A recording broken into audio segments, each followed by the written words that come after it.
Big boss Malayalam season 7 രാത്രി ഇരുന്നിട്ട് നിവിനും അക്ബറും കൂടി സംസാരിക്കുകയാണ്. അക്ബർ പറയുകയാണ്, ഇപ്പോൾ എല്ലാവരും ഒരു ഗ്രൂപ്പായി. അനിമോൾ, ആദില, നൂറ, ഷാനവാസ്ക, അനീഷ് എല്ലാം കൂടെ ഒരു ഗ്രൂപ്പായി എന്ന് പറയുന്നു. അപ്പം നിവിൻ പറയുകയാണ്, എന്തെങ്കിലും ആട്ടെ, നമുക്ക് ഇതിലൊന്നും ഇടപെടണ്ട എന്ന് പറയുന്നു. അക്ബർ ഇപ്പം ഗ്രൂപ്പിസം ഒന്നും ഇല്ലെന്ന് തോന്നുന്നു. കാരണം ആരും ഇല്ലല്ലോ ഗ്രൂപ്പായിട്ട് കളിക്കാൻ. എല്ലാവരും അക്ബറിൻ്റെ കൂടെ ഉണ്ടായിരുന്ന എല്ലാവരും ഔട്ടായിപ്പോയി. അപ്പോൾ ഇന്നാൾ ഷാനവാസ് പറയുന്നുണ്ടായിരുന്നു, അക്ബറിൻ്റെ കൂടെ ആര് കൂട്ടുകൂടിയോ അവർ പെട്ടെന്ന് ഔട്ടാവുമെന്ന്. അതുപോലെ എല്ലാവരും ഔട്ടായി പോയിട്ടുണ്ട്. അപ്പം സാബുമോൻ്റെ കാര്യം പറയുന്നു. സാബുമോന് ഇവിടെ അവിടെ നിന്ന് സംസാരിക്കും. കാരണം അനീഷിൻ്റെ കുറ്റങ്ങൾ ഇവിടെ വന്ന് പറയും, എന്നിട്ട് ഒന്നും അറിയാത്ത പോലെ ഇരിക്കും എന്ന് പറയുന്നു. അപ്പം നെവിൻ പറയുന്നത്, ഞാനിതൊന്നും കെയർ ചെയ്യാൻ പോകത്തില്ല.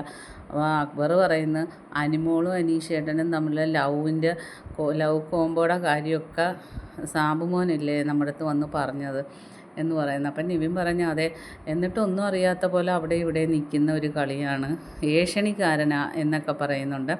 അപ്പം നിവിൻ പറയുന്നത്, ഞാൻ ഇവരെ ഒന്നും ശ്രദ്ധിക്കത്തുമില്ല, എനിക്ക് ഇവരുടെ ഒന്നും സർട്ടിഫിക്കറ്റ് വേണ്ടാതാനും.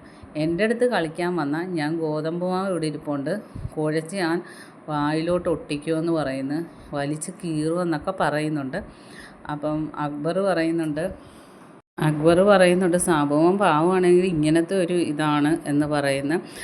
സാബുമോൻ്റെ കാര്യം പറഞ്ഞത് കറക്റ്റാണ്. സാബുമോൻ ഇവരടുത്ത് വന്ന ഒരു കാര്യം നൂറാടെ, ആദില, അനുമോളൊക്കെ പറയുന്നത് പറയും, എന്നിട്ട് അവിടെ ചെന്നിട്ട് ഇവർ പറയുന്നത് അവിടെ ചെന്ന് പറയും. കാരണം രണ്ടിടത്തുനിന്നും നല്ല ആളായി കഴിഞ്ഞാൽ നോമിനേഷനിലൊന്നും ആരും പെടുത്താതിരിക്കാനായിരിക്കും സാബുമോൻ്റെ ഒരു കളി. സാബുമോൻ അത് കുറച്ച് ദിവസമായിട്ടുള്ളതാണ്. അതാണിപ്പോൾ ലൈവിൽ നടന്നുകൊണ്ടിരിക്കുന്നത്. അക്ബറിൻ്റെയും നെവിൻ്റെയും ചർച്ച. ബാക്കി അപ്ഡേറ്റുമായിട്ട് വീണ്ടും കാണാം. എൻ്റെ ചാനലൊന്ന് സബ്സ്ക്രൈബ് ചെയ്യും.